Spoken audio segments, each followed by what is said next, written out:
د طالبانو دفاع وزارت داسې د خوندي مفعال کړ چې زرهدار ټانکونه، هلیکاپټر او جنګي بېړۍ ویشتلی شي. سلام، وخت مو پخیر. پام وکئ د نن ورځې تازه او مهم خبر ته.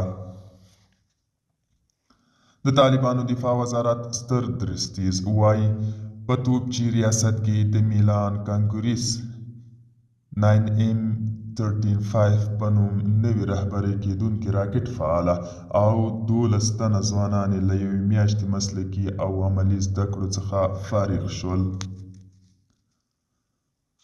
د طالبانو وزارت ویلي رهبري کېدونکي راکټ د لومړي ځل لپاره په افغانستان کې فعالېږي چې زرهدارې ټانکونه، جنګي بېړۍ او ټیټ پرواز کوونکي هلیکاپټر په نښه کولی شي. فارغانو خپل تمثیل او نمایش هم په عالي مورال سره ترسره کړل. دوستانو، دا و د نن ورځې چمتو کلی خبر. تر بیا